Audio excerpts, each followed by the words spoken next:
하나님 한 번도 나를 실망시킨 적 없으시고, 우리 찬양 들으시고 우리 강의 시작합니다.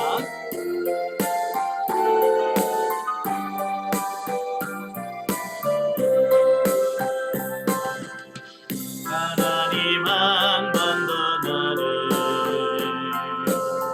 실망시킨 적 없으시고,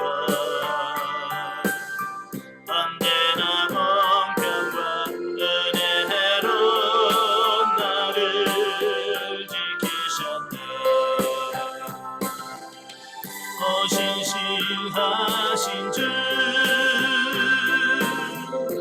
신실하신 주, 내 너를 떠나지도 않으리라. 내 너를 버리지도 않으리라. 약속하셨던 주님, 그 약속을 지키사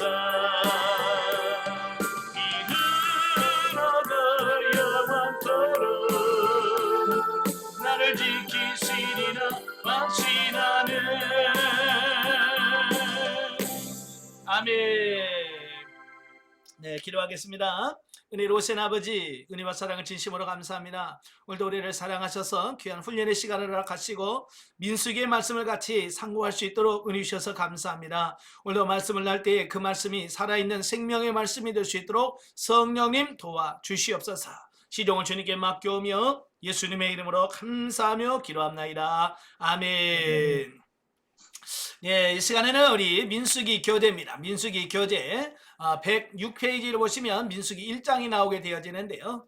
민수기라고 하는 것은 시내산에서부터 출발해서 요단 동편, 그 모압 평지까지 이르는 그 과정, 그 38년간의 기록이라고 볼 수 있겠죠. 자, 그래서 이제 1장에서는 진짜 시내산에서 출발하기 직전에 먼저 뭘 하냐면 인구조사를 먼저 실행을 합니다. 그래서 1절부터 19절까지 보면 군대 조직 편성.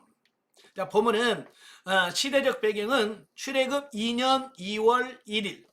그러니까 출애굽한 지 만 1년이 되어질 때라고 볼 수 있겠죠. 자, 이때는 이스라엘이 시내산에서 성막을 지어서 성막을 하나님께 봉헌하고 또 율법 전수를 통해서 명실공히 선민으로서의 자격 요건을 다 갖추어진 그때라고 할 수 있겠죠. 따라서 이때 그들에겐 하나님의 명령에 따라서 약속의 땅으로 나아가 그 땅을 담대히 차지할 일만 남았습니다. 이제 그들은 이제 광야를 통과해서 가나안 땅에 들어가서 하나님께서 그들에게 주시겠다고 하신 그 땅에 들어가기만 하면 돼요.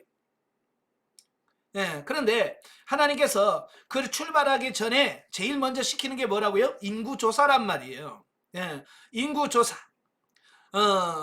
그래서 첫 번째, 인구조사를 실시하기 위한 준비 상황을 보여주고 있다. 이번 인구조사는 약 200만에서 300만 명가량의 이스라엘의 대집단의 능률적인 광야 여행과 조직적이고도 신속한 가나안 정복을 위한 군대로서의 개편을 목적으로 하고 있다라고 하는 겁니다. 그러니까 이 이스라엘 백성들이 그 숫자가 몇만 명이냐면 정확하게는 나와 있지 않아요. 우리가 대충 짐작을 했을 때 약 최소한 200만 명에서 300만 명 정도 된다라고 이렇게 보게 되거든요. 그 많은 사람들을 이끌어가려면 뭐가 필요하면 조직이 필요한 거예요. 그죠? 사람들이 모이면 그 사람들을 이끌기 위한 조직이 필요해요. 저도 이제 개척을 해봤습니다만은 처음에 개척해서 뭐 성도 몇 명 안 될 때는 조직이 필요 없어요. 그냥 한 식구처럼 해요. 저도 해보니까 한 20명까지는요 조직이 필요 없더라고요. 근데 20명 넘어 30명 넘어가면 이제 서서 이제 조직에 대한 뭐가 생겨요. 그래서 남전도회, 여전도회 또 이렇게 조직이 생겨지거든요. 왜? 사람이 많으면 그 많은 사람들을 유지하고 이끌기 위해서는 조직이 필요한 거예요. 이스라엘 백성도 마찬가지예요. 숫자가 200만에서 300만 명 되면 엄청나게 많은 숫자거든요. 그들을 효과적이고 능률적으로 이끌기 위해서는 조직이 필요하더라라고 하는 겁니다. 그래서 그들을 조직을 필요하는데 가장 중요한 게 뭐냐면 가나안 정복을 해야 되잖아요. 가나안 정복을 하려면 뭐가 필요해요? 군대가 필요한 거예요. 군인이 필요한 거죠. 그래서 인구 조사할 때 첫 번째 인구 조사하는 목적은 뭐냐? 군대 조직을 위한 인구 조사예요. 저도 이제 군대 가서 군복무를 해봤습니다만은 군인에서 제일 중요한 게 뭐냐면 숫자 파악이에요. 어디를 갔든지 뭘 하든지 인원 파악이 제일 먼저예요. 인원 파악이 제일 먼저예요. 그래서 가자마자 줄 서서 몇 명 딱 그 인구 조사부터 생겨요. 이 군대 조직을 효과적으로 하려면 인구 조사가 가장 중요하다. 네. 사실 그들 앞에는 풍요한 가나안 이전에 거친 광야와 또 막강한 원주민들의 저항이 기다리고 있었다. 예, 그러니까 그들이 가나안 땅에 그냥 들어가기만 하는 게 아니라 그 가나안 땅에 들어가기 위해서는 그 광야를 거쳐야 되고, 또 광야를 거쳤다 할지라도 가나안은 이미 7 족속들이 자리를 잡고 있단 말이에요. 그래서 자리 잡고 있는 그 7 족속들을 몰아내고 차지해야 되는, 정복 전쟁을 해야 되는 어떤 그런 순서가 남아 있더라는 거예요. 그래서 모세는 인구 조사를 위해서 먼저 각 지파의 관리 책임자를 선별함으로써 이 조사의 효율적 관리를 가능케 했다라는 겁니다. 이래서 이스라엘은 이제 애굽 치하에 방만한 노예 집단에서 성전을 통한, 여기서 말하는 성전은 거룩한 전쟁이라고 그랬어요. 이제 거룩한 전쟁을 통해서 하나님의 나라를 건설하기 위해서 부름을 받은 거룩한 전사가 됐다라고 하는 것을 보게 됩니다. 그러니까 하나님이 저와 여러분을 부르신 것은 그냥 오합지졸로 그냥 막 누구든지 와라고 하는 뭐 이런 존재가 아니라 정말 훈련받고 십자가의 군병으로서 하나님의 일하는 일꾼으로 세우시려고 하시는 하나님의 계획 속에 있다라고 하는 것을 보게 됩니다. 여러분, 군인 중에 군인이 제일 많이 해야 될 게 뭐냐면 훈련이에요. 훈련되지 않은 군인은 힘을 발휘할 수가 없어요.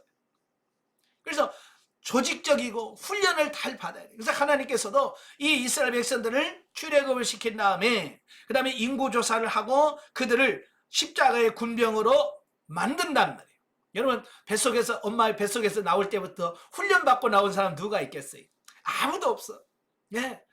다 자라면서 훈련 받는 겁니다. 저와 여러분도 마찬가지예요. 훈련 다 돼가지고 교회 나온 사람 누가 있어요? 아무도 없죠.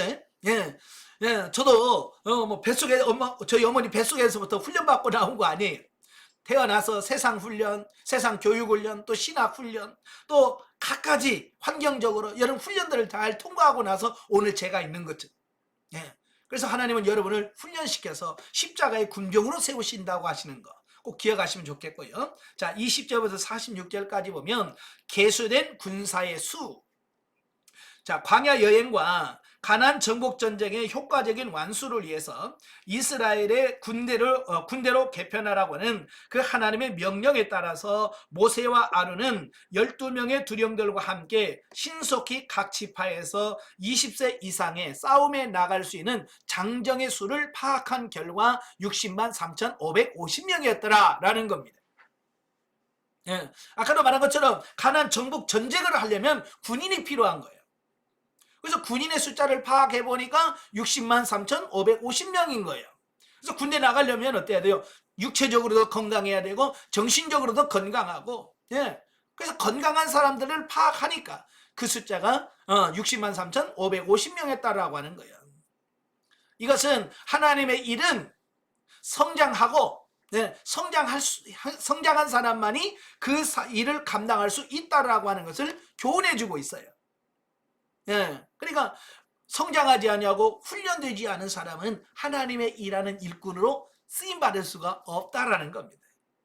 오늘 많은 교회에서 성도들은 많아도 어찌 보면 쓸만한 사람이 없죠. 그죠? 무슨 일을 하려고 뭘 하면 거기에 알맞는 사람이 없어. 왜? 훈련이 안 되니까. 전도를 하려고도 전도 훈련을 받은 사람이 없고, 뭘 하려고 해도 훈련된 사람이 없다면 그 일을 감당할 수가 없는 거예요. 자, 본문의 결과를 통해서 이스라엘 향하신 하나님의 초월적인 사랑과 후원을 목격하게 된다. 실로 하나님은 약 400년간의 애굽 이주 생활을 통해서 단 75명의 야곱의 가족을 수백만 명의 큰 민족으로 증가시키는 기적을 이루셨다라고 하는 겁니다. 자, 그렇잖아요. 자, 애굽으로 야곱이 내려갔을 때 야곱의 식구가 몇 명이냐면 75명이 내려갔어요. 75명이 내려갔는데 그들이 430년 동안 애굽에 살면서 그들의 숫자가 기하급수적으로 늘어난 거예요. 그래서 나올 때 200만에서 300만 명이나 되는 엄청난 숫자가 늘어난 거예요. 이건 기적 아닙니까? 그죠? 하나님께서 왜 이스라엘 백성들을 애굽 땅으로 인도했는지에 대한 구속사적 이해, 의미가 여기서 나와요. 쉽게 말하면 이런 거예요. 만약에 그 가나안 땅에서 계속 야곱의 식구들이 살았다고 한다면 그 가나안 땅에 있는 이미 7 족속들에게 시달려서 제대로 숫자가 늘어나지 못했을 거예요. 그죠? 예, 계속 옆에서 경쟁을 하니까. 근데 이 애굽이라고 하는 나라에 들어가니까 애굽이라고는 그 강대국이 울타리가 되어주는 거예요. 예. 그래서 이스라엘 백성들은 그냥 그 애굽이라고 하는 큰 나라 그 안에서 그냥 하는 일이 뭐예요? 예? 애 낳고, 예? 그래서 숫자만 늘리면 되는 거예요. 그래서 하나님께서 그 급속도로 인구수를 늘리게 한 하나의 과정으로 그들을 애굽에 들어가게 하셨다라고 하는 겁니다.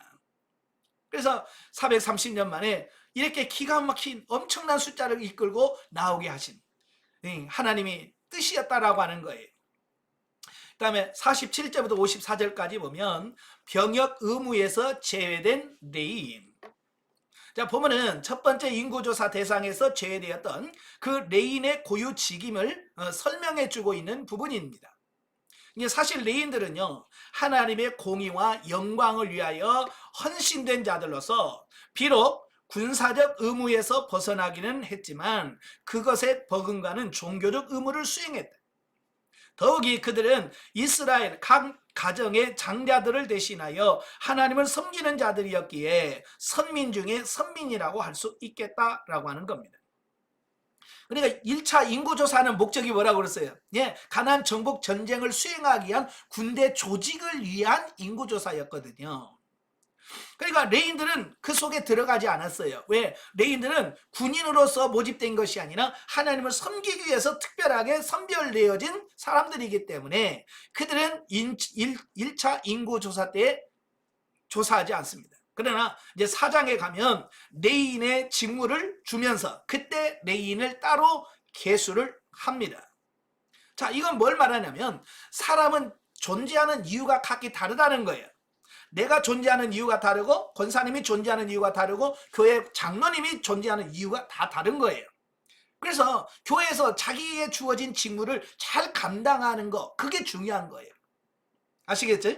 예. 그래서 목사는 목회자로서 역할만 잘하면 되고, 장로는 장로로서 역할만 잘하면 되고, 권사는 권사로서 역할만 잘하면 되는 거예요. 아시겠죠? 예. 한편 그들의 2대 임무, 그들은 누굽니까? 레인들이에요. 레인들의 2대 임무는 두 가지인데요. 첫째, 성막 중심의 봉사를 통한 하나님의 거룩과 영광을 보존하는 것이 레인들이 해야 할 일인 거예요. 또 한 가지는 일반 백성들과 하나님 사이의 중보적 존재로서의 각종 역할을 하는 겁니다. 그러니까 하나님과 그 인간 사이에 그 사이의 중보자로서의 그 역할을 감당해주는 역할을 하는 게 뭐냐? 그게 레인들이 해야 할 일이에요. 이러한 레인들의 삶의 양태는 곧 오늘날의 거룩한 제사장으로 부름을 받은 우리들의 삶의 올바른 방향을 제시해주고 있다. 이 말이 무슨 말이냐면 오늘날에는 구약시대 같은 레인이 있어요, 없어요? 없어요. 제사장도 없습니다. 지금 누구냐? 예수 그리스도를 믿는 모든 사람들이 레인이며 제사장이란 말이에요. 그죠? 그래서 저와 여러분들이 이제 하나님의 일을 하기 위하여 세움받은 제사장이요 레인이라는 사실을 인식하시고 여러분들이 교회에서 적극적으로 봉사하고 섬기는 그 일을 해야 된다, 그 말이에요. 근데 안타깝게도 많은 성도들이 교회에서 봉사할 생각을 안 해. 하나님을 섬길 생각을 안 하고 뭐만 하냐면 눈치 살살 보고 어떻게 하면 피할까, 어떻게 하면 일 안 할까, 이렇게 연구하고 있다, 그 말이에요. 그러니까 나의 영적인 성장도 안 되고 교회도 안 되고 여러 가지 그렇거든요. 그래서 여러분들은 적극적으로 좀 하나님의 일에 동참하는 여러분들이 되셔야 될 줄로 믿습니다. 아시겠죠? 즉 우리는 하나님과 이웃의 중보적 존재로서 하나님의 영광과 이웃의 영과 육의 건강을 위하여 살아가는 존재여야 함을 보여주고 있다. 적극적으로 하나님의 동참해서 하나님께 영광이요 교회와 이웃에게는 많은 영향을 끼치는 그런 존재가 여러분이 되셔야 된다 그 말이에요. 영적의 버전. 자, 1차로 인구를 계수한 목적은 군인으로서 전쟁을 할 수 있는 능력을 가진 자를 가려내기 위한 것이지만 이는 개개인의 재능 또는 애굽에서 살면서 길러진 힘, 즉 우리가 세상을 살면서 자연적으로 길러진 힘을 비유한다라는 것입니다. 그러니까 1차 인구조사할 때 그들은 다 어디서 성장하고 어디서 자랐어요? 애굽이잖아요. 애굽에서 그들은 낳고 성장해서 지금 20살까지 되었단 말이에요. 그건 뭐냐? 애굽에서 길러진 어떤 힘이라고 볼 수 있습니다. 그러니까 어찌 보면 세상에서 길러진 능력, 지식, 힘, 재력 이 모든 것이라고 할 수 있겠죠. 네. 자, 이 모든 것이 이제는 새롭게 하나님의 일하는 힘과 능력으로 사용되어져야 된다라는 것을 말씀드릴 수 있어요. 그러니까 예를 들어서 예수 믿기 전에 내가 좋은 기술을 가지고 있어요. 그러면 그 좋은 기술을 가지고 나만 돈 벌어서 나만 잘 사는 끝나는 게 아니라 그 좋은 기술을 가지고 이제 하나님의 일하는 걸로 바꾸셔야 돼. 얼마 전에 신문에 보니까 그래요. 어떤 교회는 교인들의 성도가 많으니까 재주가 많은 사람들이 많잖아요. 기술이 많은 사람. 예를 들어서 뭐 TV 같은데 이런 거 잘 고치는 전자제품 잘 고치는 사람들이 있고 또 뭐 건축업을 해서 집을 고치고 막 이런 사람들이 있단 말이에요. 그러면 교회에서 그런 사람들끼리 모여. 그래서 그들이 봉사를 하는 거예요. 시골 마을 가가지고 가전제품 다 수리해 준다든지 무너진 집 고쳐준다든지 보일러 같은 거 다 고쳐준다든지 그렇게 하는 거예요. 참 그런 걸 보면서 내가 가지고 있는 지식 어떤 기술을 나만 위해서 쓰는 것이 아니라 이제 하나님의 나라 전도를 위해서 그걸 사용하더라고요. 참 좋은 거다라고 볼 수 있겠죠. 그래서 여러분도 여러분이 가지고 있는 기술, 여러분이 가지고 있는 재능 이걸 가지고 적극적으로 하나님의 일에 동참하는 저희 여러분들이 되셔야 됩니다. 아시겠죠? 예. 자, 넘겨갑니다. 108페이지에 보시면 이스라엘 진영 배치와 행군 순서입니다. 1절부터 2절까지면 성막 중심의 진영이다. 자, 본문에서는 광야 여행 중에 휴식 시에 맡게 될 진 배치에 관한 명령이 내려지게 되는데 이스라엘은 육적 휴식이 요구되는 상황에서도 하나님의 임재를 상징하는 성막을 중심하여 진을 배치함으로써 그들의 삶 전 영역에서 여호와 중심의 신앙을 견지하게 되었다라는 겁니다. 사실 휴식이든지 전진이든지 평화이든지 번영이든지 그 모든 상황 속에 임마누엘 하시는 예수 그리스도를 중심하여 모든 인격과 질서가 자리하는 그것이 바로 성도의 진정한 삶의 자세인 것이다 라는 겁니다. 그러니까 이스라엘 백성들은요 모든 삶의 중심이 성막이에요. 성막을 중심으로 이루어지더라 라고 하는 겁니다. 이건 뭘 말하냐? 오늘날 신앙생활은 저와 여러분들에게 삶의 중심이 영 중심, 하나님 중심, 교회 중심의 삶을 살아야 된다라고 하는 것을 가르쳐 주는 거예요. 그래서 그들의 삶의 현장에서 항상 중심은 누가 있느냐? 하나님. 광야에서는 성막이 항상 그 중심에 있었다라고 하는 겁니다. 자, 여기 제가 그림을 보여줄 텐데요. 자, 그림을 한번 보세요. 이게 진을 치고 머물러 있을 때 일정한 장소에 머물러 있을 때의 진의 모습입니다. 자, 여기서 보시면 중앙에 뭐가 있어요? 성막. 성막이 이 모든 이스라엘 백성들의 중심에 딱 자리를 잡고 있어요. 이것은 하나님이 우리의 모든 삶의 중심에 위치해 있어야 된다라는 의미입니다. 그리고 성막을 중심으로 해서 사면에 네 지파가 성막을 중심으로 자리를 잡고 있습니다. 그래서 이쪽이 동쪽이거든요. 예, 동쪽으로 아론과 그의 제사장들이 진을 치고 있고요. 그 다음에 이 남쪽에는 고핫 자손들이, 서쪽에는 게르손 자손들이, 북쪽에는 무라리 자손들이 이렇게 자리를 잡고 있습니다. 그리고 그 바깥쪽에 동쪽으로는 이걸 유다대라고 그래요. 자, 유다가 대표로 해서 유다, 이사갈, 스불론 지파. 자, 이렇게 해서 이 세 지파가 동쪽에 진을 치고 있고요. 이 남쪽에는 갓 지파, 시므온, 루벤, 그 중에서 대표가 루벤 지파가 대표로 선임 지파라고 그러죠. 예. 그 다음에 서쪽에는 베냐민, 므낫세, 에브라임인데 그 중에서 에브라임 지파가 선임 지파로서 중심 이끌어가는 지파예요. 그 다음에 북쪽으로는 단 지파, 아셀 지파, 납달리 지파, 그 중에서 단 지파가 선임 지파로 이렇게 돼 있어요. 그러니까 머물러 있어 진을 칠 때는 항상 이 순서대로 진을 치고 머문다 그 말이에요. 항상 중심에 뭐가 있다고요? 성막, 네, 하나님 중심, 이걸 말씀해 주고 있어요.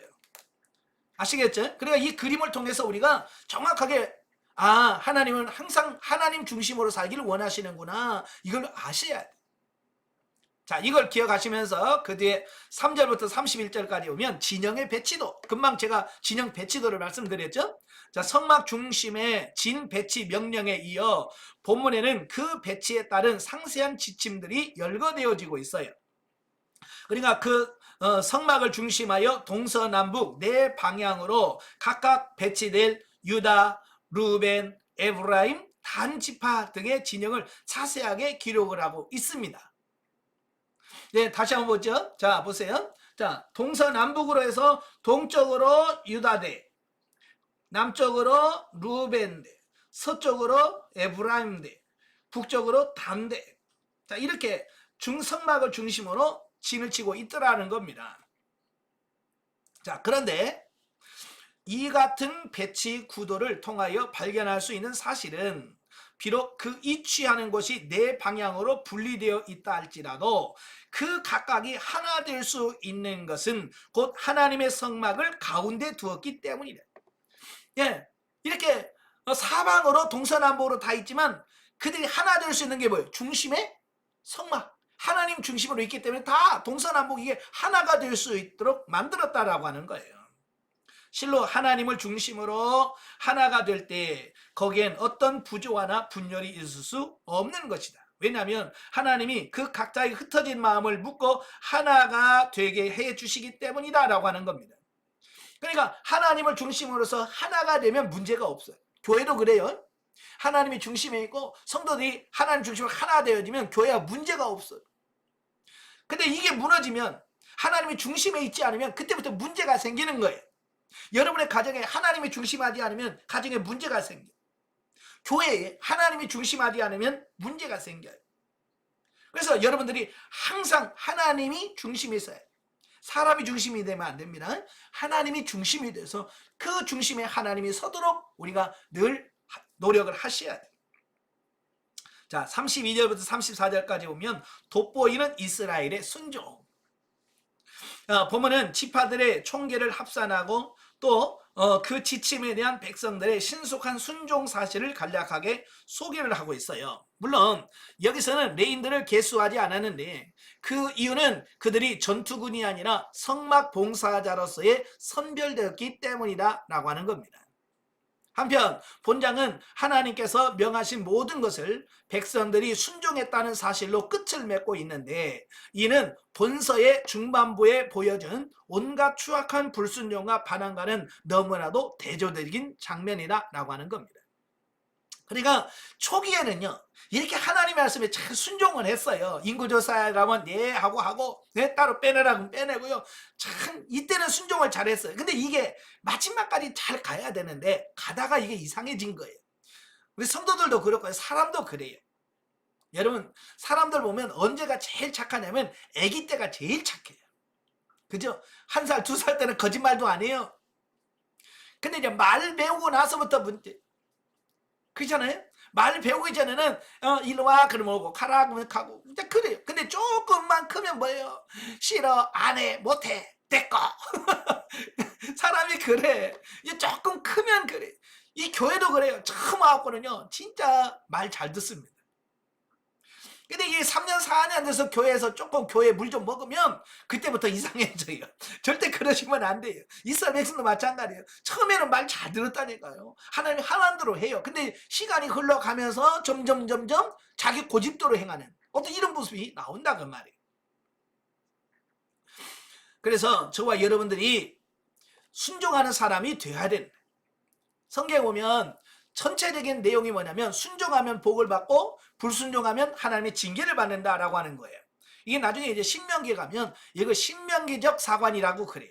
신명기적 사관이라고 하는 것은 하나님의 말씀에 순종하면 복이 오고 말씀대로 불순종하면 징계와 저주가 온다. 이게 신명기에서 말씀하는 역사관이거든요. 이게 신명기 때만이 아니라 오고는 모든 역사를 통해서 지금 이 시대에도 똑같아요. 지금 이 시대도 저와 여러분이 하나님의 말씀에 순종하면 복이 와요. 아멘. 예? 하나님의 말씀에 순종하면 복이 와. 근데 하나님의 말씀에 불순종하면 거기에 따른 징계가 와요. 이걸 확실하게 아셔야 돼요. 그래서 저와 여러분이 훈련을 통해서 순종의 사람으로 바뀌어져야 됩니다. 아멘. 예. 영적 이해 보죠. 자, 이스라엘의 진영을 사람으로 비유해 보면 성막이 우리의 영을 상징한다라고 보겠다. 예. 영적 비유로 보면 이 성막은 뭐냐? 우리 사람으로 보면 영이라고. 왜? 성막에 누가 임재해요? 하나님. 예. 하나님이 임재하시죠. 우리 안에 하나님이 우리에게 임재하실 때 어디에 임해요? 혼에? 몸에? 아니죠. 하나님은 우리의 영에 임한단 말이에요. 그죠? 그래서 성막에 하나님의 임재하신 것처럼 우리 안에 있는 영에 하나님의 임재하신다. 그래서 하나님은 우리 영 안에 임하셔서 우리의 삶을 인도하신다라는 사실이에요. 예, 그래서 하나님은 각 개인에게 영에 임재하셔서 당신의 뜻과 섭리를 밝히 보여주시고 하나님을 신뢰하고 따를 수 있도록 인도하신다라는 겁니다. 예, 그래서 이 성전이 세워져야만 하나님이 그곳에 함께 하시고 그곳에 머물러 계시면서 우리를 인도하시고 그래서 영성훈련에서 1차 목표가 뭐라고 그랬어요? 예, 여러분이 성전으로 건축이 되어지는 것이 신령한 집으로 건축하는 것이 영성훈련의 1차 목표예요. 그래서 그 목표가 완전히 이루어져야 그 다음에 하나님과 동행하는 삶이 이루어지는 겁니다. 신령도 건축이 안 되면서 우리가 동행하려고 하니까 하나님과 동행하는 삶이 안 이루어지는 거예요. 자, 3장으로 가지요. 자, 3장은 레위 지파 계수와 분파별 직무 부여에 대한 말씀이에요. 자, 1절부터 4절에 보면 제사장 직임과 아론 가문에 대해서 말씀해 주는데요. 자, 광야 행진을 위한 대략적인 준비를 마친 이스라엘에게 이제 그 행진의 가장 중심적인 역할을 하게 될 성막 관리자들인 레위인과 제사장들에 관한 계시가 주어지고 있는 본문은 본장 전체의 서원으로서 아론 가문의 제사장직 이임과 아론의 두 아들 나답과 아비후가 여호와의 명하지 않은 다른 불로 여호와께 분향하다가 타 죽은 사건 때문에 제사장직은 남아있는 두 아들 엘르아살과 이다말 가문이 감당하게 되었음을 밝힌다.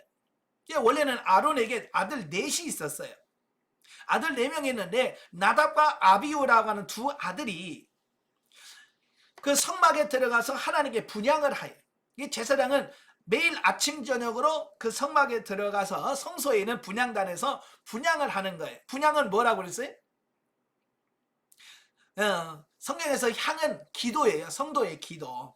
예. 그러니까 요즘으로 말하면 아침 저녁으로 들어가서 하나님 앞에 들어가서 기도하는 그런 삶을 말하는데 그가 향을 사르러 들어갔는데 이 향을 살 때 그 불이 필요한데 그 불씨는 항상 어디서 가져가야 되냐면 그 성막 안에 있는 그 번제단, 그죠?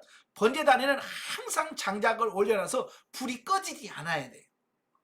그래서 그 숯불을 가지고 들어가서 거기다가 향을 살라야 되는데 나답과 아비후가 다른 불을 갖다가 향을 사는 거예요. 이게 하나님 말씀에 불순종한 거죠. 하나님 말씀에 불순종하니까 하나님의 징계로 둘이 죽었어요. 그래서 내 아들 중에 둘이 죽고 둘만 남았어요. 바로 엘르아살과 이다말이라고 합니다. 그래서 남아있는 그 두 아들을 통해서 이제 제사장의 역할을 감당하게 한 거예요. 그러니까 이것은 하나님의 일꾼은 오직 하나님의 깊으신 뜻에 의해서 선택된다는 사실. 그러니까 하나님은요, 하나님의 일하기를 원하는 사람은 하나님이 직접 뽑으시는 거예요.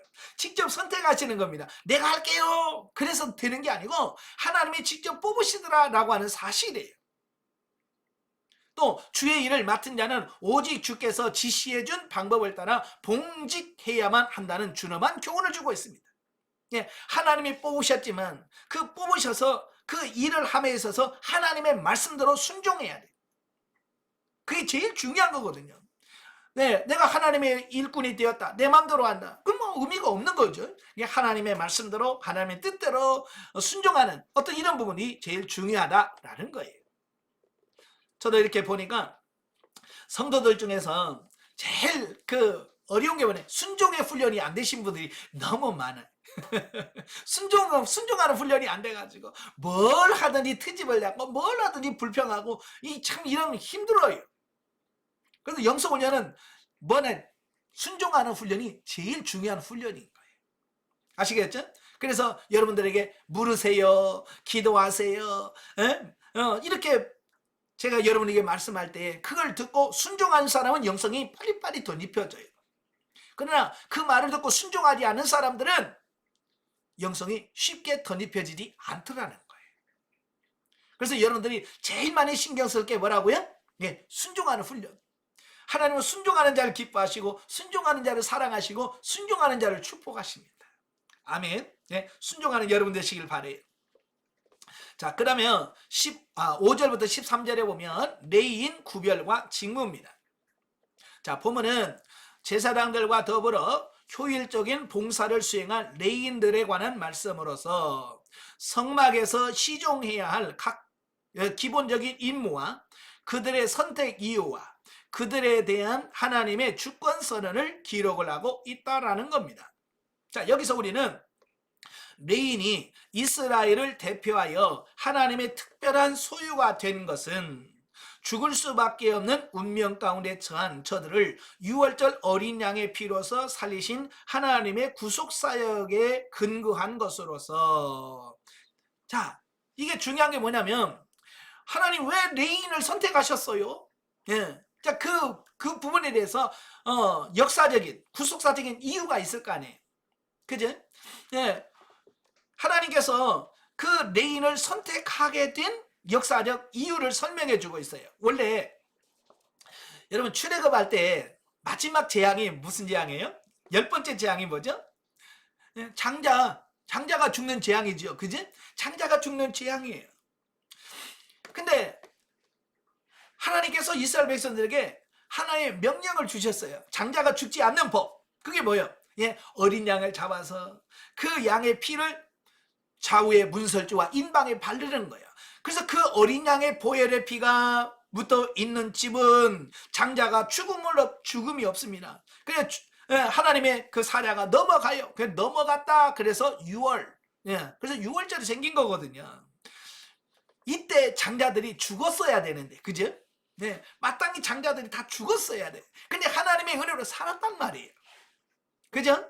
죽어야 되는데 살았어. 그래서 이제는 뭐요? 그 살아있는 그 부분을 하나님께 드려서 하나님을 위하여 살 수 있는 사람으로 바꿔주시는 겁니다.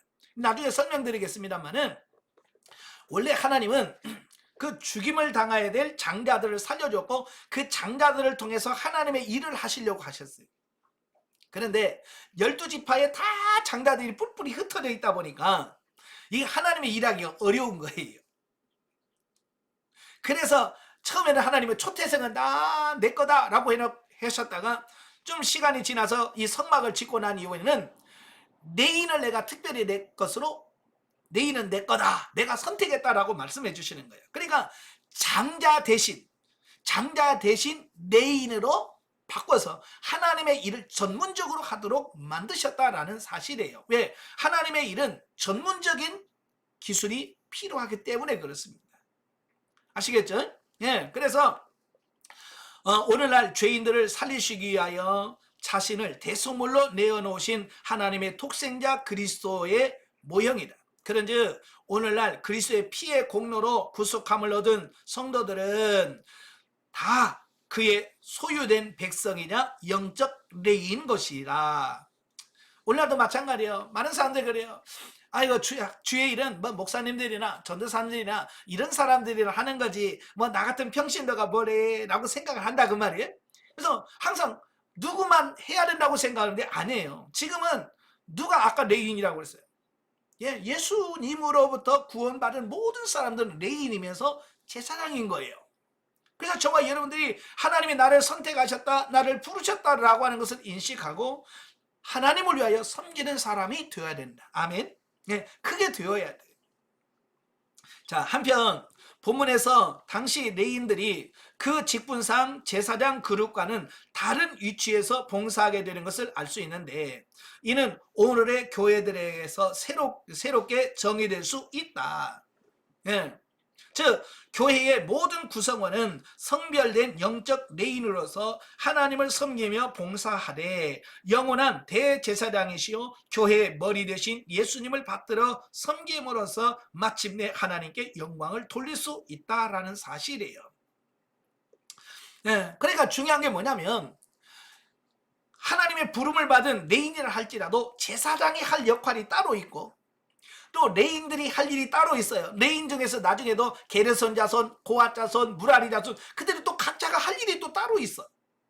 이게 무슨 말이냐면 교회에서 우리가 교회에 나와서 신앙생활 할 때에 각자가 주어지는 역할이 다르다라는 겁니다. 쉽게 말하면 목회자가 해야 할 일이 따로 있고 장로가 해야 될 일이 따로 있고 권사가 해야 될 일이 따로 있고 집사가 해야 할 일이 따로 있다는 거예요. 아시겠죠? 그래서 그 역할 분담이 잘 이루어졌을 때 교회가 건강한 교회, 건강한 교회가 될 수 있는 겁니다. 이 건강하지 않은 교회는 뭐냐? 이 역할이 주어지지 않아서 장로가 목사 일을 하려고 하고 또 반대로 목사가 장로 일을 다 하고 집사가 장로 일을 하고 막 그러면 이게 역할 분담이 안 되면 교회가 혼란스럽습니다. 이게 건강하지 않은 교회예요. 그래서 여러분도 마찬가지예요. 하나님이 내게 이런 직분을 주신 이유가 뭘까? 그래서 그 직분, 주어진 직분을 잘 인식하셔야 돼요. 이 권사라고 하는 직분은 말 그대로 권면하고 위로하는 일을 하는 게 누구냐? 권사가 해야 할 일이에요. 그래서 교회에서 권사님들은 성도들을 보면서 믿음이 식어진 사람이 있나 어려움 당하는 사람이 있나 그들을 찾아서 그들을 권면할 자 권면하고 기도해 줄 자 기도해 주고 위로할 자 위로해 줘서 그들로 하여금 잘 세워가는 일을 하라고 권사를 세운 겁니다. 그럼 집사는 뭐냐? 집사는 말 그대로 디아코노스라고 하는 말인데 디아라고 하는 먼지예요. 코노스라는 말은 뛴다. 먼지 날리게 열심히 일하는 사람을 집사라고 그러는데 그래서 교회에서 집사들은 가만히 앉아있으면 안 돼. 진짜 누구 말대로 발바닥에 땀나도록 먼지 날리도록 뛰어서 봉사하고 섬기는 사람들이 집사가 해야 할 일이야. 근데 그렇지 않거든요. 권사가 위로하고 권면하고 그 일을 하는데 그걸 안 해. 집사가 먼지 날리게 일해야 되는데 안 해. 그러니까 교회가 안 돌아가는 거죠. 그래서 여러분들이 맡겨진 일을 잘 감당하면서 하나님 내가 할 일이 뭡니까? 라고 하나님께 기도하면서 그 역할을 잘 감당하는 그런 삶이 되어야 돼요. 그리고 중요한 것은 뭐냐? 오늘날 교회가 많은 문제가 발생하는 것이 뭐냐면 정말 교회의 머리가 누구냐라고 하는 거예요. 교회의 머리가 누구냐? 어떤 분은 이래요. 이거 목사님이 개척했으니까 목사님이 교회 머리죠 라고 말을 안 해요. 여러분 내가 개척했다고 해서 내가 교회 머리가 되는 거 아니에요. 장로님이 개척했다고 해서 그 교회 머리가 장로님이 되는 게 아니에요. 교회의 머리는 누구냐? 예수 그리스도예요. 아멘. 그래서 교회 머리는 예수 그리스도예요. 그래서 전 모든 교회가 예수 그리스도를 중심으로 사역하고 일하고 연합되고 하나 되어야 그게 하나님의 교회지. 근데 보통 교회를 보면 머리들이 너무 많아요. 그래서 목사가 머리 역할을 하고 장로가 머리 역할을 하고 어떤 교회는 막 권사들이 파워가 세가지고 권사들이 교회 머리가 돼가지고 그냥 똘똘 뭉쳐가지고 교회를 끌어가래. 그럼 문제가 생기는 거예요. 교회 머리는 오직 예수 그리스도예요. 그래서 예수 그리스도를 중심으로 우리는 그 역할을 하는 겁니다. 그래서 우리는 어떤 사람은 엄지손가락에 일을 하고 어떤 사람은 검지손가락에 역할을 하고, 예? 또 손가락 중에서도 누구는 손톱 역할을 하고 누구는 손금 역할을 하고, 예, 이래서 각자가 자기 역할을 잘 감당함으로 우리 몸 전체가 건강해지는 것처럼 여러분도 교회에서 내가 할 위치가 뭐냐, 내가 교회의 역할이 뭐냐, 이거 정확하게 인식을 하고 그걸 섬겨드리는 성도들이 되셔야 돼요. 아시겠죠? 자, 14절부터 39절까지 보면 레위 각 가문별 직임. 자, 보면은 레위 지파가 하나님의 명령에 따라 계수되었음을 언급하고 그들이 수행해야 할 세세한 내용들을 각 가문별로 나누어서 설명합니다.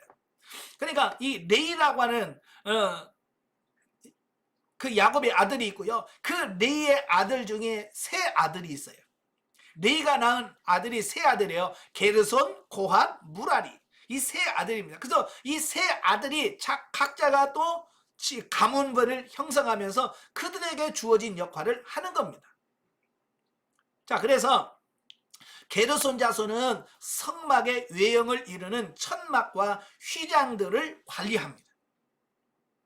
이게 성막에 지어졌잖아요. 그죠? 성막 지어졌을 때 그 휘장과 천막들이 있잖아요. 그러니까 천으로 되어진 부분들만 전문적으로 관리하는 자손이 게르손 자손입니다. 그러면 고핫 자손은 뭐냐? 예, 성막의 주요 성물들을 관리하는 겁니다. 법궤부터 시작해서 법궤, 떡상, 분향단, 등대, 물두멍, 그 다음에 번제단, 또 이것만이 그 옆에 부속품들 많거든요. 이런 것들을 총 관리하는 책임자가 누구냐? 고핫 자손이에요. 그 다음에 무라리 자손은 성막의 골격을 이루는 목재류들. 예, 그 성막을 세우려면 그 나무 널판지가 있잖아요. 널판지, 기둥 뭐 이런 거 있잖아요. 이런 것들을 관리하는 지파가 무라리 자손이에요. 예, 그래서 이렇게 하나님은 철저하게 사역 분담을 해준 겁니다. 전문적으로 너희들은 이것만 전문적으로 해, 너희 이것만 관리해라고 해서 전문적으로 그 일을 하게 했다 그 말입니다. 그래서 이러한 사역의 분담은 주를 위한 봉사에는 다양한 측면이 있고 이러한 다양성은 주를 더욱 효과적으로 봉사하기 위한 것이라는 점을 간접 시사해주고 있다라고 하는 겁니다. 그러니까 하나님은 각자 이렇게 철저하게 분업을 통해서 각자에게 주어진 책무를 책임 있게 감당하게 하셨다라고 하는 겁니다. 그렇잖아요. 그래서 교회에서도 보면 구역장에서 구역 맡아라, 구역 관리해라. 교사로서 뭐 예를 들어서 1학년 관리해라, 2학년은 감당해라 라고 해서 각자가 주어진 그 분업, 자기가 맡겨진 부분이 있잖아요. 그래서 그 일을 감당하도록 만들었다 그 말입니다. 왜 그렇게 하느냐? 두 가지 목적이에요. 하나는 봉사하면서 혼란을 야기시킬 수 있는 것을 방지한다. 그러니까 아무 그런 거 없이 그냥 봉사해 그러면 어때요? 한쪽에 막 사람이 몰리겠지. 그죠? 자기가 좋아하는 쪽으로 막 편하고 그런 쪽으로 막 몰리겠죠. 그래서 이걸 방지하는 거예요. 딱딱 나눠져서 내가 각자가 해야 할 일이 있어서 서로 혼동하지 않고 자기 역할을 감당하도록 하기 위한 부분이고, 두 번째로는 뭐냐면 고도의 엄숙하고 숙련될 수 있기를 바란다. 이 몸은 전문화예요. 전문화. 한 가지만 정확하게 함으로 말미암아서 그 역할을 전문적으로 할 수 있도록 만드는 과정인 거예요. 교회에서도 마찬가지죠. 교회에서도 물론 개척교회는 어려운 교회에서는 뭐 일당백이라고 한 사람 막 10사람 몫을 해야 되죠. 그러나 좀 규모가 있는 교회라면 전문적으로 교사면 교사, 성가대면 성가대, 어쩌면 이렇게 전문적인 어떤 부분들을 맡고 그 일을 감당할 수 있는 어떤 이런 부분이 필요한 거예요. 여러분도 하나님의 일하는 뭔가 전문가가 되길 바래요. 아시겠지? 그래서 나는 뭐 기도의 전문가, 나는 교사의 전문가, 나는 찬양의 전문가라고 하는 어떤 그런 전문적인 어떤 이런 부분을 갖추어서 봉사할 수 있기를 바래요. 자, 그 다음에 40절부터 51절까지 보면 장자를 대신한 레위.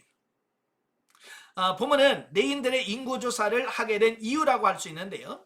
그들로 하여금 이스라엘 장자들을 대신하게 하였음과, 아까 설명을 드렸어요. 예, 장자들은 이미 죽었어야 돼. 그죠? 근데 살려두었단 말이에요. 그래서 그 장자 대신에 레인을 선택해서 봉사하게 만드셨다라고 하는 겁니다. 이것은 뭐냐면 레인들을 구별한 역사적 정당성을 확보하기 위해서 이것을 말씀해주고 있는 겁니다. 왜 그들을 선택했어요?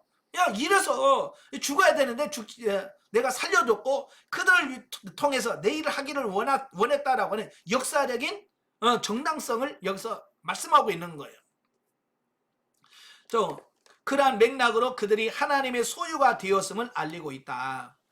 그리고 그들이 대신할 수 없었던 273명의 이스라엘 장자의 속전에 관한 규정을 밝힘으로써 이스라엘 모든 자손이 하나님과 올바른 생명의 관계를 유지할 수 있도록 하셨다라고 하는 겁니다. 그러니까 이제 장자들의 숫자를 세고 레인의 숫자를 계수를 한 거예요.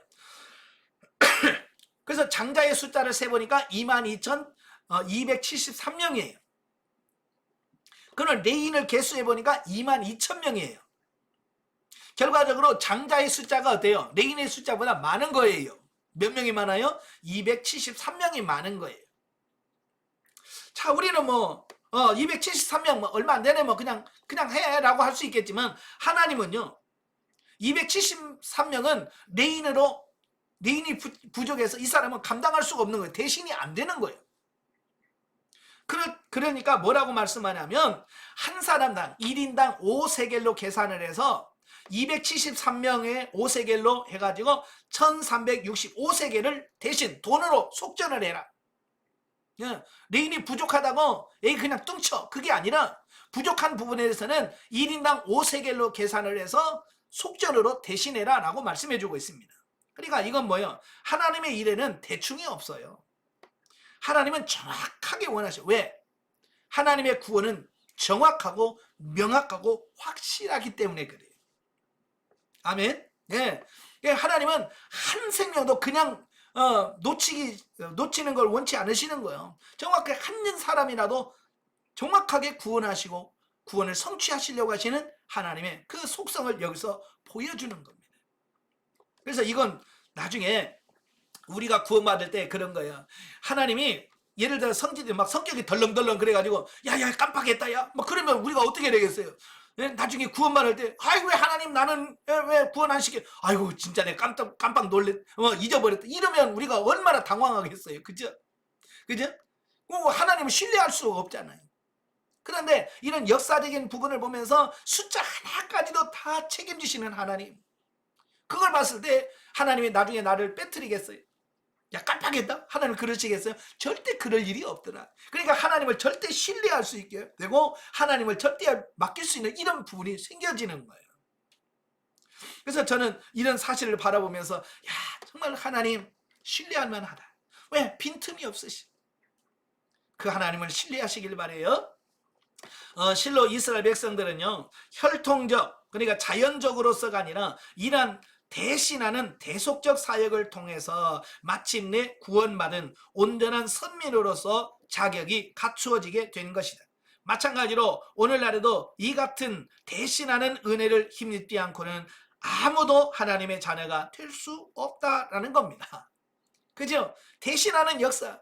우리는 마찬가지예요. 우리 죄와 허물로 죽었어야 되는데 주님이 대신해서 죽으셨잖아요. 그죠? 주님이 대신해서 죽으셨고 우리를 대신 살려주신 겁니다. 이런 대속의 은혜를 여기서 구약에서부터 철저하게 가르쳐주고 있다라는 겁니다.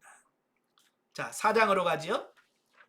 자, 4장은 레인 분파별 직무 분담 및 성막 봉사자 개수입니다. 1절에서 33절에 보면 성물 관리 지침입니다. 자, 본문에서는 레인의 직무를 좀 더 포괄적이고 상세히 명령함으로써 그들로 하여금 착오 없이 능률적으로 봉사할 수 있게 하는 겁니다. 그러니까 전에 그 하나님이 그 제사장들에게 너희는 이렇게 해야 된다라고 그렇게 상세하게 가르쳐 줬음에도 불구하고 나답과 아비후가 하나님께서 명하지 않은 엉뚱한 짓을 해서 심판을 징계로 죽잖아요. 자, 이렇게 가르쳐 줘도 우리가 잘 모른단 말이에요. 그래서 하나님은 이번에는 레인들에게 아주 철저하게 그의 역할들을 자세하게 설명해 주는 겁니다. 왜? 그래야 실수하지 않기 때문에 그래요. 자, 우리도 교회에서도 그러잖아요. 대충 알아서 해요 라고 하면 실수할 수 있어요. 그죠? 근데 정확하게 이건 이렇게 하고 이건 이렇게 하고 이런 이렇게 관리해야 됩니다라고 정확하게 가르쳐주고 교육을 시켜야 그들이 어때요? 실수하지 않아요. 그래서 교회에서 철저하게 성경 공부를 잘 시켜야 되는 이유가 바로 거기 있어요. 그래서 구체적인 내용을 살펴보면 먼저 지성소 안에 안치된 성물 관리에 대한 따른 제사장과 레위인의 역할이 있습니다. 여러분 성막 안에는 성소와 지성소가 있어요. 그 지성소 안에는 뭐가 있어요? 예, 법궤가 들어있죠. 예, 법궤가 있어요. 그 법궤 관리, 법궤와 속죄소 관리는 어떻게 해야 되느냐라고 하는 부분을 말씀해 주고 있습니다. 그러면서 지성물 관리의 유의사항에 대해서 말씀해 주고 있어요. 예, 그래서 이 두 가지로 말씀해 주는데요. 이 성물은 절대로 수레나 메고 싣고 운반하지 않고 항상 사람의 어깨에다 메고 운반하도록 만들었습니다. 예, 그래서 어깨에다 메고 운반하라는 거예요. 근데 이 어깨에다 메지 아니하고 수레에 실었다가 실패한 사건이 역사적으로 나오죠. 언제 나와요? 예, 사무엘하 6장에 보면 다윗이 다윗성을 세우고 난 다음에 그 법궤를 기럇 여아렘에 있는 법궤를 다윗성으로 운반하면서 새 수레를 만들어서 그 법궤를 싣고 올라오려고 그래. 예, 그러다가 실패를 했어요. 자, 왜냐하면 이 법궤는 새 수레에 실지 않고 반드시 레인들의 어깨에다 메고 운반하도록 돼 있거든요. 이게 하나님의 법인 거예요. 그렇게 해야 돼. 근데 오랜 세월 동안 이 법궤를 운반하지 않았었거든요. 그러니까 아마 다윗도 깜빡했는가 봐요. 그래서 새 수레를 만들어 가지고 바로 그 법궤를 운반하려고 했어요. 근데요, 여러분, 누가 알았을까요? 그 잘못됐다고 하는 걸 누가 알았겠어요? 다윗도 몰랐고요, 제사장도 몰랐고요, 옆에 있는 다 몰랐어요. 그게 누구만 알았어요? 네, 그 법궤를 운반하는 소만 알았어요. 소. 참 이거 잘 기억하셔야 돼. 예. 다른 사람 다 몰라요. 소만 아는 거예요. 그래서 소가 법궤를 실어 놓으니까요, 이 소가 막 뛰는 겁니다. 소가 막 뛰는 거예요. 사람들 놀랬겠죠. 이놈 소가 왜 이래? 소만 날렸는데 사실은 이 소만 진짜 아는 거예요. 소는 뭐예요? 아니 이건 내가 매는 거, 내가 싣고 가는 게 아니야 이거. 근데 소가 말을 못 하잖아요. 네, 우리처럼 말을 했으면 말을 했을 텐데 그잖아요. 그죠? 야 이거 성경적으로 안 맞아라고 말했을 때 소는 말을 못 하잖아요. 그러니까 표현을 뭘로 하는 거? 막 뛰는 거예요. 이건 아니다. 참 그런 걸 보면서 제가 깜짝 놀란 게 뭐냐면, 참 우리가 사람이 만물의 영장이라고 뭐 그런다고 치지만 짐승만도 못할 때가 너무 많아. 그죠? 짐승만도 못할 때가 너무 많은 거예요. 또 짐승만도 못한 얘가 어디 나옵니까? 민수기 22장에 나와요. 발람 선지자. 그렇잖아요. 말로는 선지자잖아요. 그런데 하나님의 말씀도 잘 순종도 안 할 뿐만 아니라, 예, 발람이 악한 마음을 가지고 가니까 하나님께서 그를 죽이시려고 칼을 빼서 딱 기다리고 계시는 거예요. 치려고. 발람은 그게 안 보이는 겁니다. 근데 나귀만 봐요. 나귀만 보고 피해가는 겁니다. 그러니까 이 발람 선지의 입장에서는 이는 나귀가 왜 길로 안 가고 엉뚱한 데로 가? 왜? 여호와의 사자가 안 보이니까. 참 그걸 보면서 참 우리가 사람이 잘났다고 하지만 짐승만도 못할 때가 너무 많구나. 그래서 우리가 겸손해지셔야 돼. 아시겠죠? 그 다음에 법궤는 절대로 안을 들여다보거나 법궤를 보면 안 돼요. 그래서 이 대제사장이 대속죄일 날 그 속죄소에 그 지성소에 들어가서 속죄의 피를 뿌릴 때도 항상 그 전에 들어가기 전에 향을 살라요. 향을 막 잔뜩 사면서 그 지성소 안을 향으로 가득 채워요. 뿌옇게 만들어서 정면으로 그 속죄소나 이걸 바라보지 않도록 만들었습니다.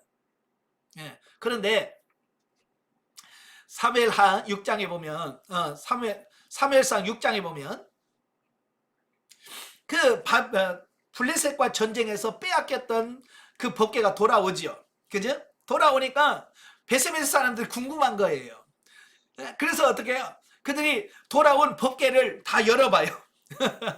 열어봐. 그래서 그때 열어본 사람들이 엄청나게 많이 죽습니다. 성경에 보면 5만 하고 가로 열고 50이라고 써졌어요. 그게 뭐냐면, 70이라고 써졌죠.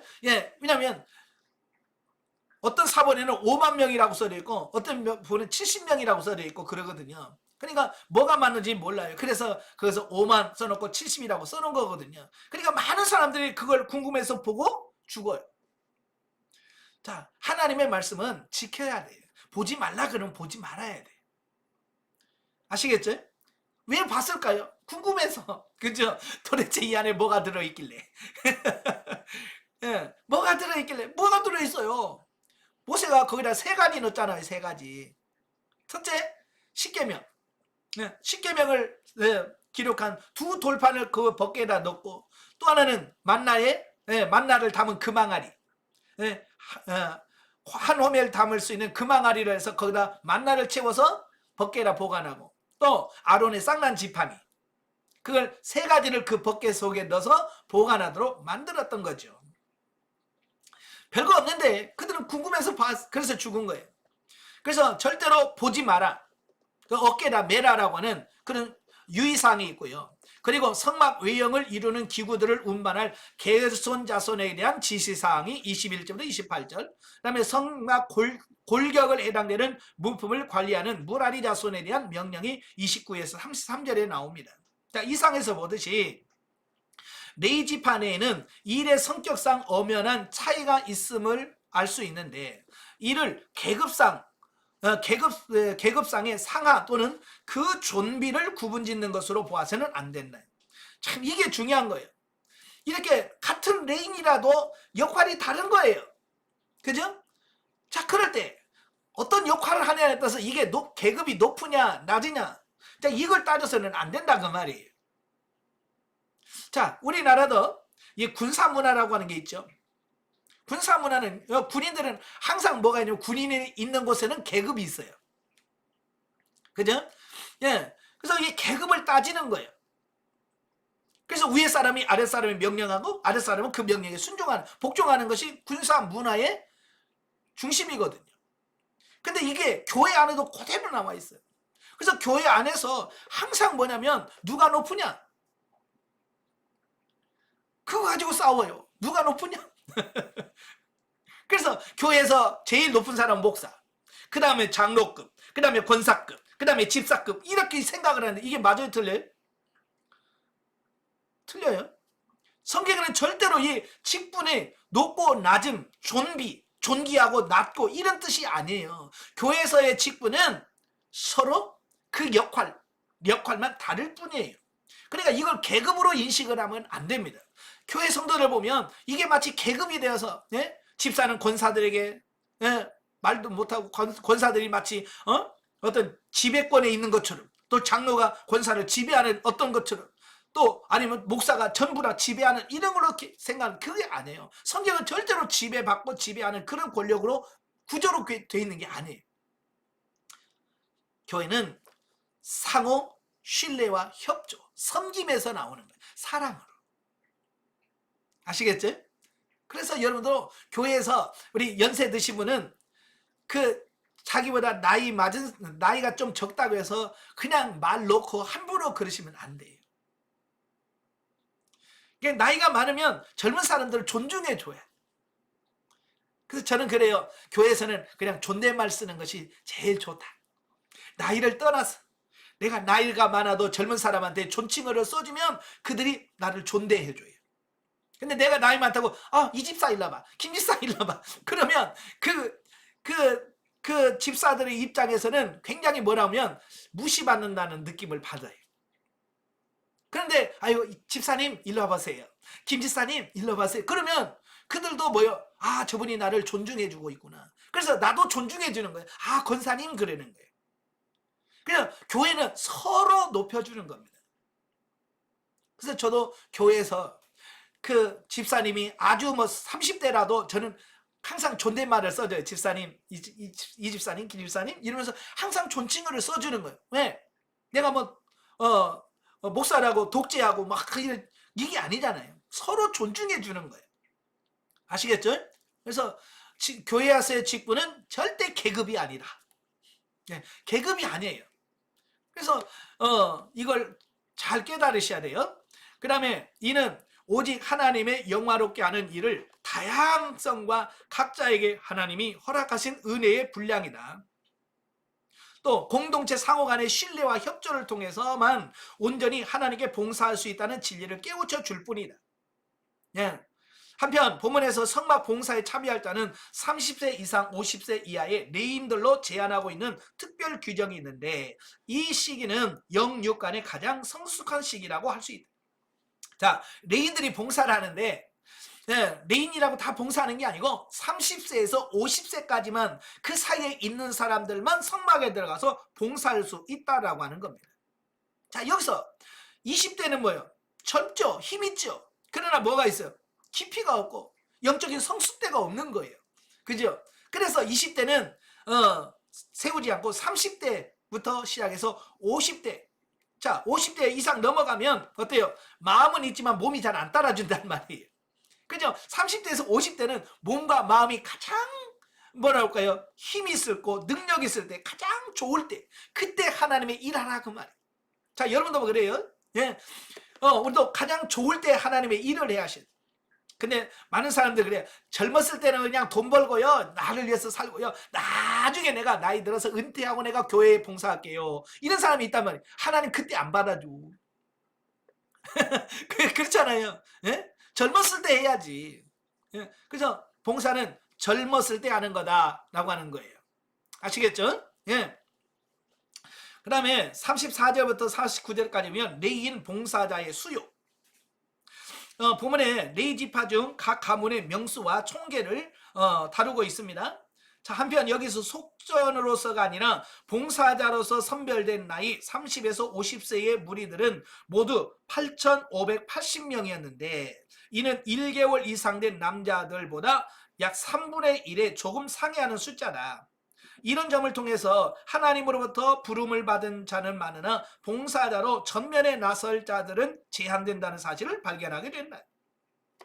그러니까 유대인들, 레인들이 22,000명이나 돼요. 22,000명에서 진짜 30세에서 50세 일할 사람들만 딱 뽑으니까 8,580명이에요. 약 3분의 1 정도밖에 안 해. 자, 이건 뭘 말하냐면 교회에서 보면 일할 사람들이 극히 적더라는 겁니다. 어느 신학자가 연구 조사해봤대요. 교회 성도들 봉사하는 사람들을 분류를 해보니까 꼭 교회에서 10에서 15%만 봉사를 하더라는 거예요. 그러니까 100명 모이는 교회 가면 열심히 봉사하는 사람 보면 10명에서 15명만 열심히 하고 나머지 80에서 90명은 뒷짐지고 예배나 드리고 그러더라는 거예요. 그래서 그 열심히 일하는 15%를 싹 빼고 싹 뺐더니 또 그 중에서 10명에서 15명, 10에서 15%만 또 열심히 일하더라는 거예요. 참 그래요. 그럼 여러분도 나머지 80%에 속하면 안 돼요. 어디에 속해야 됩니까? 10에서 12% 안에 들어가야죠. 그래서 열심히 일하는 여러분들이 되셔야 됩니다. 저도 이렇게 보니까 하나님을 섬기는 시간이 얼마나 많이 있을까 따져보니까 얼마 안 남았더라고요. 저희는 이제 목사 은퇴가 만 70세 생일까지거든요. 얼마 안 남았어. 저도 이제 겨우 이제 11년 남았어요. 자, 이거 얼마 안 남았네. 옛날에는 아이고 언제 은퇴해 그랬는데 이제 아이고 얼마 안 남았구나 이렇게 생각이 들거든요. 자, 그래서 어떻게 해야 돼요? 내가 하루라도 더 젊기 전에, 그렇잖아요. 더 나이 들기 전에 주의를 해야 되지 않겠습니까? 제가 안양에서 목회하는데 젊은 청년이 그래요. 목사님, 나는요 괜히 아기 때 교회 나와가지고 젊었을 때 청년 때 막 놀고 싶을 때 놀지도 못하고 젊었을 때 이렇게 뭐 어디로 막 놀러 가고 싶은데 주일한다고 못 가고 참 나는 예수를 일찍 믿은 게 참 후회된다고 그러더라고요. 그래서 제가 그랬죠. 그게 복이라고. 예. 젊었을 때 내가 하나님의 일하고 섬길 수 있는 게 그게 복인 거죠. 그죠?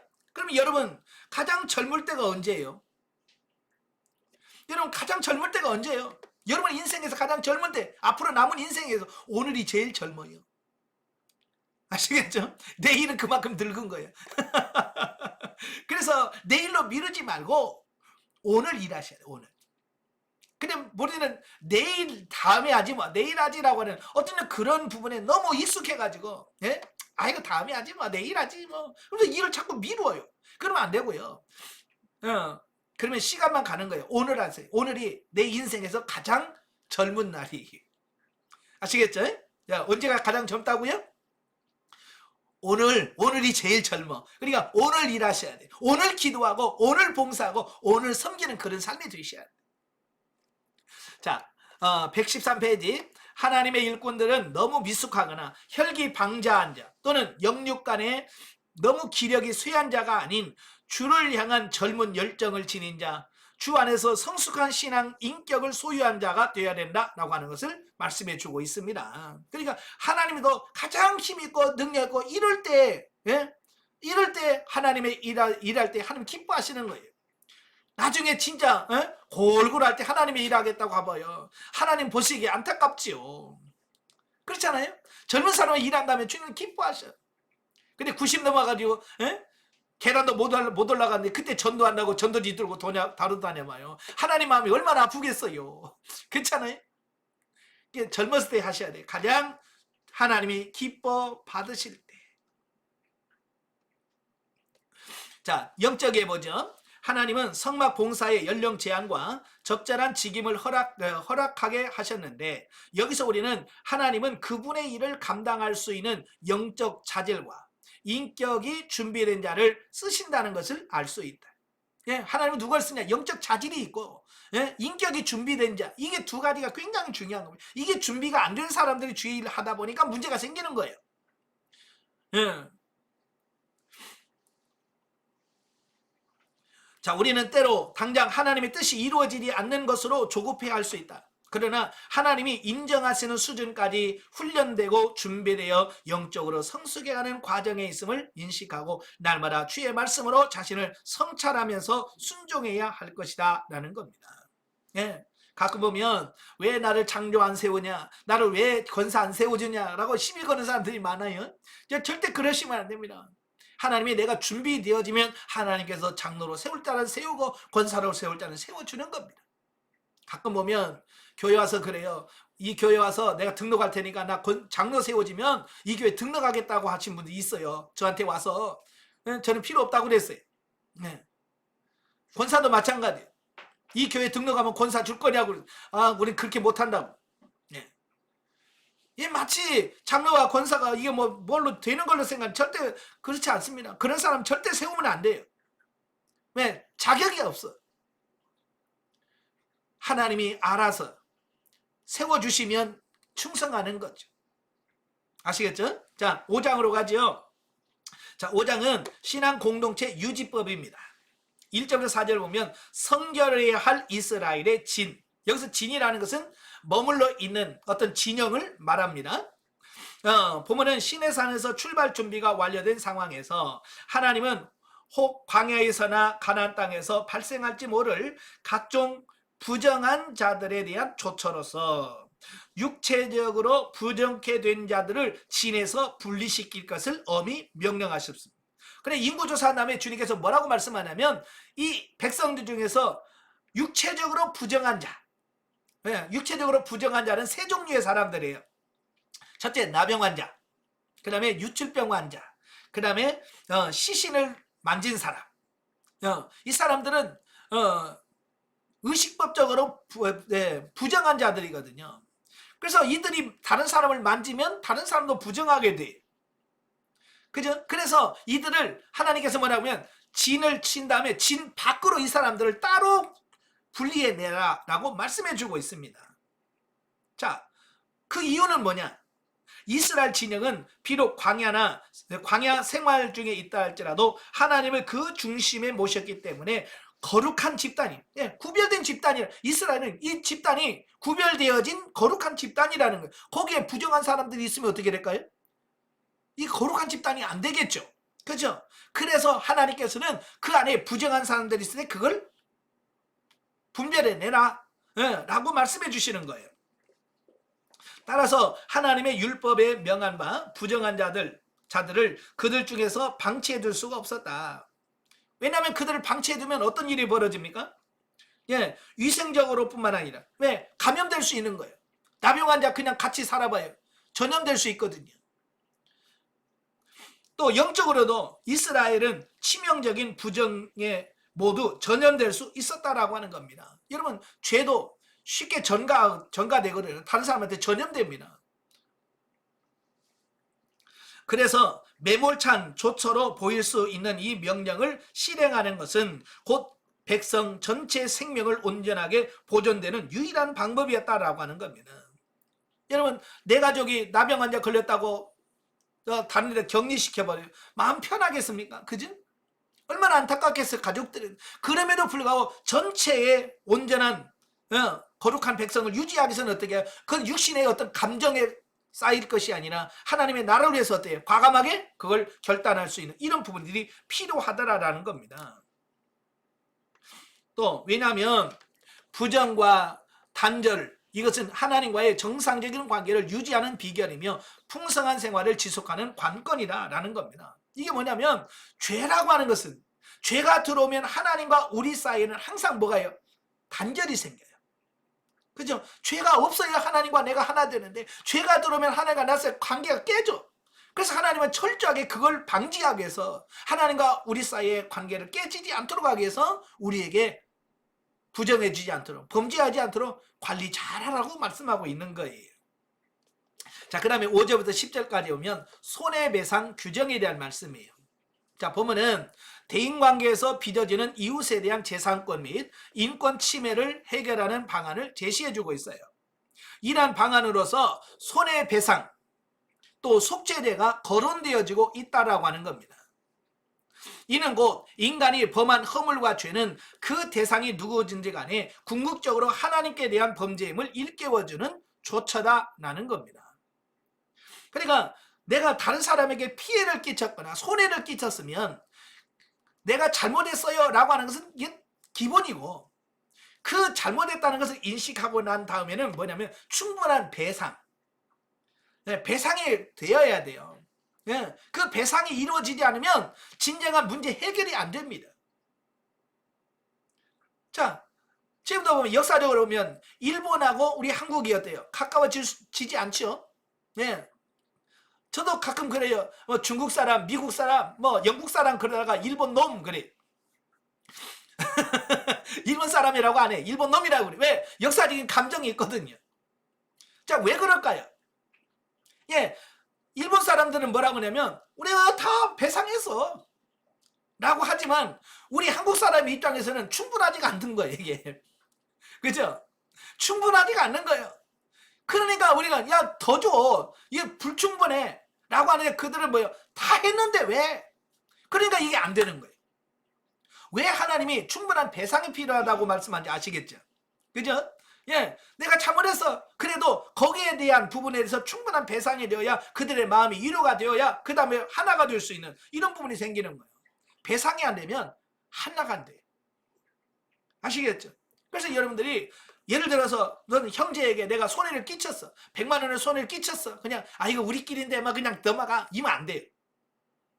아시겠죠? 내가 100만 원을 손해를 끼쳤으면 100만 원은 기본이고 거기다가 5분의 1을 더해서 120만 원을 주고, 그래야 그 사람 입장에서는 나는 100만 원밖에 안 100만 원밖에 손해 안 봤는데 근데 120만 원 주니까 어때요? 아이고 고마워요. 그래.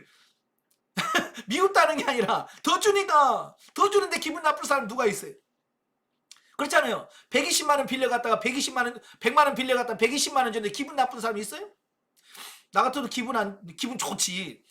그런 거예요. 내가 손해라고 생각했는데 더 받으니까 기분이 좋아. 그러면 관계가 화목하게 되어지는 거예요. 이게 하나님이 원하시는 배상의 법이에요. 자, 그 다음에 속죄제를 드려라. 왜? 사람한테 짓는 죄는 결국 하나님 앞에 짓는 죄와 같은 거예요.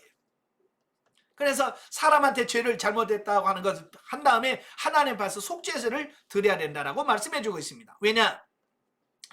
우리의 죄를 진정으로 용서해 주실 분은 누구냐? 예수 그리스도의 보혈에밖에 없다는 거예요. 아시겠죠? 그래서 진정 인간이 하나님을 의식하고 오직 하나님의 예수님의 보혈만이 사죄의 유일한 길임을 확신하며 또 자기의 허물에 대하여 그분 앞에서 참의 눈물을 흘리기까지 그 허물은 여전히 남아 있을 것이다 라고 하는 겁니다. 그래서 여러분도 죄를 지면 반드시 하나님 앞에 회개하시고 철저하게 그 죄 문제를 해결받기를 바라요. 자, 그 다음에 11절부터 31절은 의심의 법입니다. 자, 사람 가운데서도 의심할 때가 많지요. 뭐 대인관계뿐만 아니라 여기서 말하는 의심의 법은 부부간의 의심의 법이에요. 하나님은 부부가 서로 하나 되어서 한 가정을 이루기를 원하셔요. 근데 이 가정이 하나 되지 못하게 하는 게 뭐냐면 의심이에요. 의심. 저도 상담을 하다 보면 그 의부증 있는 사람, 의처증 있는 사람들하고 상담을 하게 되면 그 당하는 사람들이 이 땅은 엄청나게 힘듭니다. 그렇잖아요? 어디 갔는데 남편이 예를 들어서 의처증이 있어요. 당신 누구 만났어? 뭐 하고 왔어? 몇 시에 뭐 했어? 막 자꾸 따진다면 어떻게 살겠어요? 그죠? 네. 그래서 뭐 밖에 만나면 또 어떤 남자 만나고 왔어? 막 그러면 여러분 어떡하겠어요? 못 살겠죠. 바로 그런 거예요. 부부간에 의심이 생기는 거예요. 남편이 자꾸 의심하는 거예요. 다른 남자하고 바람 폈다고 의심하는 겁니다. 그래서 그걸 해결 방법이 요즘처럼 이런 의학적으로 증명할 수 있는 방법이 없잖아요. 그때 당시는. 그래서 오직 유일하게 그들이 해결할 수 있는 방법은 의심의 소재를 가지고 가서 하나님 앞에 가서 인정받는 길밖에 없었어요. 그래서 남편이 아내가 의심스러워. 그러면 아내를 데리고 의심의 소재물을 가지고 제사장한테 갑니다. 그러면 제사장은 저주의 쓴물을 만들어서 그 여자에게 마시게 합니다. 그래서 만약에 진짜로 간통을 했거나 간음을 한 경우에는 그것이 저주가 되어서 그 아이에게 임신했다면 아이가 유산을 하고, 자, 이런 증거를 통해서 하나님이 말씀하시죠. 근데 그게 아니고 정말 그냥 의심이었다면 아무런 이상이 생기지 않음을 통해서 확신을 갖게 만들어서 어때요? 서로 가정이 하나 되도록 만들려고 하시는 하나님의 의도가 그 안에 담겨져 있다라고 하는 사실이에요. 그래서 하나님께서 이 법을, 의심의 법을 만든 이유가 뭐냐? 네 가지가 나오는데, 첫째는 뭐냐? 모든 인간사의 해결자는 바로 하나님 당신이다. 하나님이 모든 문제를 해결해 주셔 라고 하는 부분이고, 두 번째로는 막연한 의심이 가져다 줄 수 있는 가정 파탄의 위기를 예방하는 겁니다. 그리고 결혼의 순결성을 유지케 하기 위함이다. 그러니까 막연히 의심해도 안 되지만 설령 반대로 진짜로 간음을 하고 간통을 하고 그래서 뭐 넘어가겠지, 안 넘어간단 말이에요. 그래서 죄 짓지 말라는 얘기야, 하나님 앞에서. 아시겠죠? 그 다음에 셋째, 여성도 하나의 독립된 인격체로서 하나님의 보호 내지는 심판의 대상이 된다는 것을 교훈해. 그러니까 바르게 살면 하나님이 보호하시지만 범죄했을 때는 하나님도 심판하신다. 여자라고 봐주는 거 없다.